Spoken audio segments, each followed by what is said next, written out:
So, ito mga peeps ang una kong keyboard na ginagamit dito sa PC na kinostomize ko. Kasi ito kasi is hot swappable and pwede palitan ng keycaps. Problema lang, ang pangit ng tsura na yun.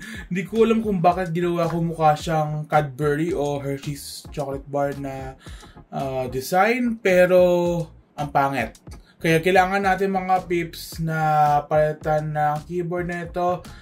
And may paggagamitan ako ng iba dito sa keyboard na ito. Kaya gusto ko may bago tayong keyboard dito.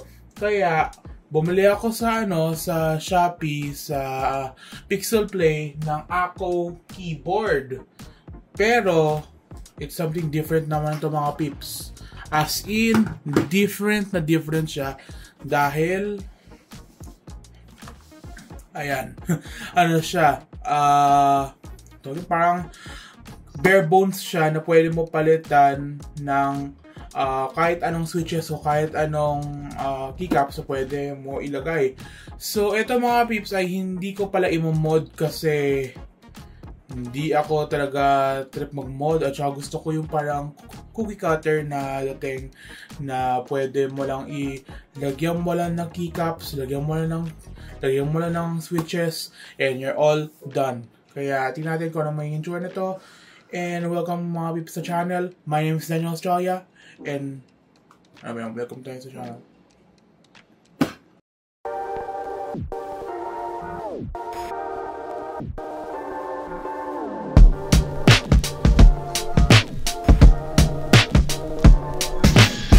So this is the Ako 5075S VIA, I think, kasi VIA nakalagay dun sa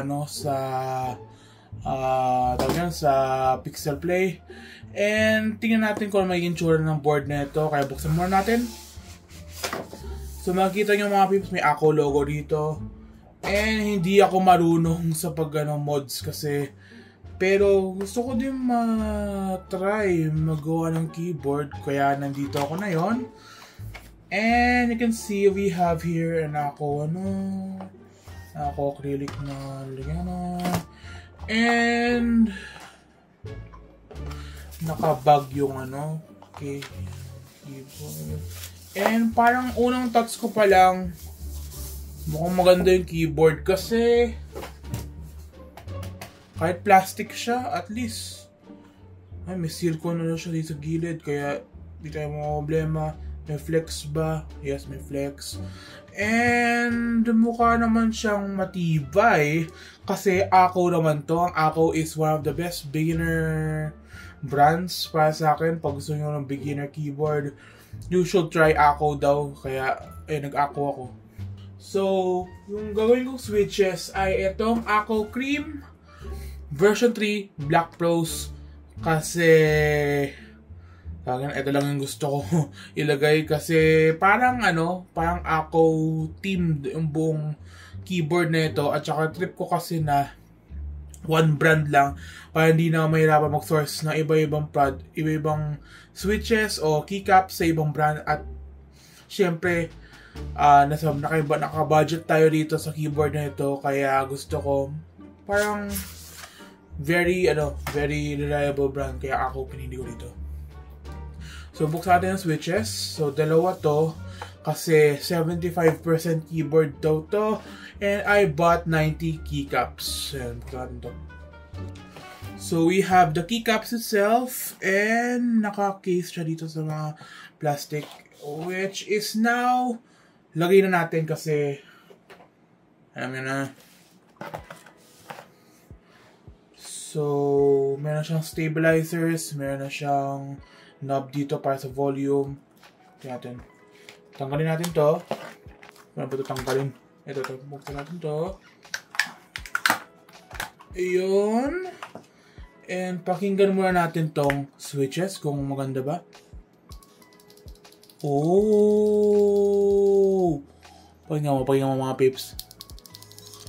Sa sobrang ganda ng tunog, parang ang ganda ng tunog. So, gagawin natin, isalagay na natin siya dito.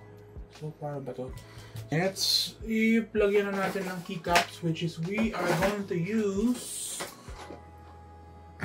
the Ako keycap set na tawag yan, parang black and gold. Para gusto ko kasi parang minimalist yung dating with a hint of cyberpunk. Kaya ito, lagay natin dito ng Ako ABS double shot ng keycaps. And tingnan natin kung ano magiging tsura niya kasi we're using this black keyboard kasi trip ko lang. So mga peeps, fully built na yung keyboard and you can see na ang ganda ng tsura kasi Ako siya and maganda yung typing experience niya. So tingnan natin to, i-connect natin sa computer, tingnan natin kung ano magiging tsura niya. Pero, for the first, natin, Ako coiled keyboard, keyboard cable, natin, ano ba ito? Cable part, keyboard parts, and you can see, hindi siya braided, pero pwede na. And tingnan natin yung gold.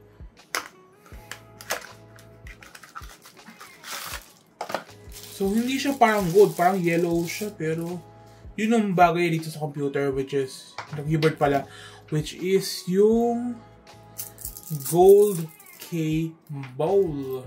So, natin. As you can see, panarinig yung mga peeps, maingay ang keyboard ko at hindi siya yung tipong, parang, siya dati. So, magana tayo dito, mag-sound test tayo from these two keyboards and compare nyo lang mga peeps kung ano maganda.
So, maganda talaga itong keyboard na ito. And as you can see mga peeps, meron din siyang RGB, which is, hindi ko siya i-RGB mamaya, pero pwede mo siya i-ayusin dun sa isang software called Vaya, I think. Pero maganda talaga itong keyboard ito mga peeps. And I recommend na pag beginner ka tulad ko, I recommend getting this Ako 5075S. Kasi sobrang sulit nito and may side RGB pa siya. And marami siyang features na walang-wala sa isang Royal Clutch. Kasi minaruma kong keyboard, Royal Clutch. So, recommend ko talaga ito. At saka pang mga peeps tayo nyo, sobrang talk siya. Talk. So, gusto nyo gayahin yung yung setup ng keyboard and keycaps ko, I recommend getting yourself dito sa link down below sa Shopee kasi sobrang maganda and sulit at sasabi nila mga peeps yung only problem lang dito ay yung delivery kasi matagal, syempre kasi Pixel Play yun which is data blitz, kaya maganda talaga itong keyboard na ito and I recommend ko talaga ito pag gusto nyo mag-start ng keyboard journey nyo, which is ako kasi start ko lang sa keyboard journey nito. And thank you very much for watching. Salamat mga peeps sa mga subscribers natin dyan. And thank you very much for watching ulit. Peace out. Bye.